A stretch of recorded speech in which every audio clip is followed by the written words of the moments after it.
Assalamualaikum warahmatullahi wabarakatuh. Perkenalkan, nama aku Fanrul Izzah. Nah, hari ini kita akan membahas tentang prokrastinasi akademik. Jadi, sebelum kita masuk nih lebih dalam mengenai prokrastinasi akademik, coba deh aku tanya dulu untuk penonton-penonton yang mungkin anak sekolahan, SD, SMP, SMA gitu. Nah, kalian pernah nggak sih misalnya udah dikasih tugas sama guru yang deadline-nya seminggu lagi atau 3 hari lagi? Itu tuh kayaknya pasti pernah deh, ya kan? Ayo aku, pasti pernah. Sekarang kita masuk ke pembahasan, yakni mengenai pengertian prokrastinasi akademik. Nah, coba deh kita sebutkan atau kita bahas kayak apa aja sih contoh prokrastinasi yang sering terjadi, yang sering kita lihat, bahkan mungkin kita sendiri yang melakukan prokrastinasi itu di dalam kehidupan sehari-hari. Coba ya dari aku pribadi, aku kadang-kadang waktu SMA itu sering banget nunda-nunda ngerjain tugas. Terus selama kuliah pun aku masih nunda-nunda ngerjain tugas UTS, tugas UAS, dan kadang-kadang bisa sampai sehari sebelum atau 2 hari sebelum dikumpul.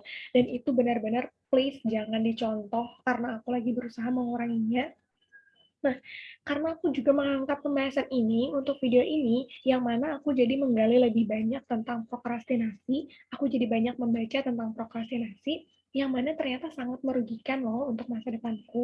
Nah, dari beberapa artikel dan jurnal yang aku baca, contoh-contoh prokrastinasi antara lain adalah yang pertama tuh, tidak mengerjakan tugas sesuai dengan waktu yang sudah direncanakan, alias ngerjainnya nanti-nanti. Kemudian yang nomor 2 ada gemar menunda-nunda untuk mulai mengerjakan tugas atau pekerjaan. Nah, yang nomor 3 ada gemar melakukan kegiatan yang tidak bermanfaat untuk diri sendiri. Nah, biasanya si prokrastinator itu lebih mengedepankan kegiatan-kegiatan itu daripada hal yang bermanfaat. Nah, yang keempat ada suka terlambat menyelesaikan suatu tugas dan pekerjaan hingga menyelesaikannya secara tidak maksimal. Nah, ini karena tidak adanya kontrol diri serta ketidakmampuan mengatur waktu atau time management. Sekarang kita sudah mengetahui nih contoh-contoh prokrastinasi yang sering terjadi. Nah, di masa modern yang kita sekarang sangat kompetitif, dimulai dari bangku perkuliahan, bangku sekolah, sebelum ke pekerjaan, menunda-nunda ini sangat merugikan loh. Sekarang kita masuk ke definisi menurut beberapa ahli. Nah, menurut beberapa ahli, salah satunya adalah menurut Tuckman, prokrastinasi akademik adalah kecenderungan untuk meninggalkan, menunda, atau menghindari menyelesaikan aktivitas yang harusnya diselesaikan. Nah, dari penjelasan ini kan sudah ketahuan sekali bahwa menunda-nunda sesuatu merupakan pengertian dari prokrastinasi akademik. Kemudian ada juga nih, menurut Lai, prokrastinasi adalah menunda apa yang perlu dilakukan untuk mencapai tujuan tertentu, sehingga beberapa waktu ke depan, karena hal tersebut dirasakan berat, tidak menyenangkan, atau tidak kurang menarik. Bisa kita simpulkan nih dari menurut si ahli yang bernama Lai ini, tindakan prokrastinasi atau menunda-nunda itu disebabkan karena merasa berat dalam mengerjakan sesuatu itu. Nah, sesuatu itu juga terasa tidak menyenangkan dan kurang menarik. Ya pasti kita sendiri paham sih kenapa kita jadi menunda-nunda sesuatu, karena kita nggak suka sesuatu itu gitu kan. Bisa diambil kesimpulan mudah kenapa orang-orang jadi menunda-nunda sesuatu dalam mengerjakan sesuatu. Nah, masuk kepada faktor prokrastinasi. Faktor prokrastinasi di sini dibagi menjadi dua. Ada faktor internal dan ada faktor eksternal.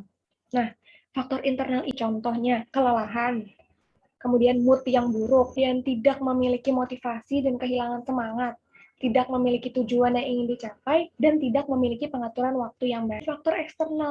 Faktor eksternal ini seperti kurangnya penguasaan materi tentang tugas yang diberikan, kemudian ada tugas-tugas lain yang menumpuk, terus ada kesibukan di luar pembelajaran, misalnya kayak part-time, kepanitiaan, acara keluarga, atau urusan di rumah. Masuk kepada penyebab atau alasan prokrastinasi.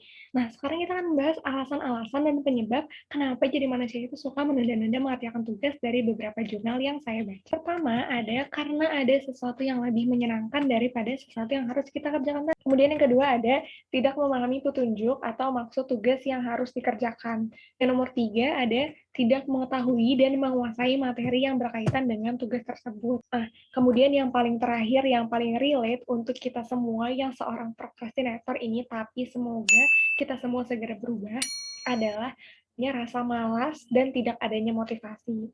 Biasanya karena tidak adanya motivasi ini terjadi karena tidak adanya tujuan hidup. Nah, tujuan apa yang ingin dicapai, kemudian tidak ada yang bisa dijadikan contoh, dan banyak hal lain. Kemudian yang nomor 5 ada memiliki banyak jumlah tugas atau pekerjaan yang harus dikerjakan.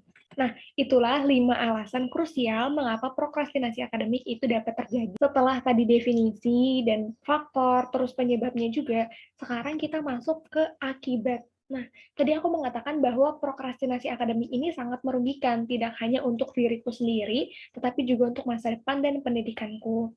Nah, di sini ada 3 yang akan aku sebutkan, yakni yang pertama ada dampak psikis, yakni timbulnya perasaan tidak tenang, seperti gelisah, cemas, takut, stres, menyesal, dan panik. Kemudian yang kedua ada dampak fisik, yakni kelelahan, sulit tidur, malas makan, kepala pusing, jantung berdebar-debar, dan berujung sakit. Kemudian yang ketiga ada dampak akademik, yakni pekerjaan tertunda, nilai menurun, dan tugas menumpuk. Itu tadi adalah 3 akibat yang bisa disebabkan oleh kebiasaan menunda-nunda mengerjakan tugas ini. Membahas solusi-solusi umum yang bisa kita gunakan. Nah, menurut Adler, seorang ahli, berpendapat bahwa setiap orang itu memiliki kekuatan untuk bebas menciptakan gaya hidupnya sendiri-sendiri. Nah, manusia itu memiliki tanggung jawab dan bertanggung jawab tentang siapa dirinya dan bagaimana dia bertingkah laku. Manusia itu mempunyai kekuatan kreatif untuk mengontrol kehidupan dirinya. Nah, prokrastinasi yang terjadi pada siswa-siswi sangat perlu ditindaklanjuti oleh seorang pendidik, khususnya bagi seorang guru bimbingan dan konseling yang bergerak khusus dalam memahami permasalahan siswa di sekolah. Karena itu, diperlukan sekali nih tindakan atau strategi yang efektif dan cocok untuk membantu siswa yang procrastinate ini. Nah, di sini aku akan menyebutkan 3 layanan bimbingan dan konseling yang efektif dan bisa digunakan. Yang pertama, ada layanan konseling perorangan. Nah, di layanan ini bisa digunakan untuk siswa-siswa yang memang langsung datang ke guru BK ataupun yang merekomendasikan oleh guru-guru mata pelajaran. Misalnya guru mapel menyerahkan beberapa nama nih ke guru BK, yang mana nantinya akan dipanggil satu persatu dalam suasana tatap muka antara si klien dan konselor untuk membahas masalah yang dialami klien. Dan yang kedua, ada layanan konsultasi. Nah, layanan konseling oleh konselor terhadap klien yang memungkinkan klien memperoleh wawasan, pemahaman, dan cara yang perlu dilakukan untuk menyelesaikan masalah klien. Yang ketiga, ada home visit atau kunjungan rumah. Nah, sesuai namanya, maka guru BK akan mendatangi rumah klien untuk memperoleh berbagai data yang diperlukan dalam menyelesaikan masalah klien, yang mana dalam pembahasan ini adalah kebiasaan menunda-nunda melakukan suatu pekerjaan.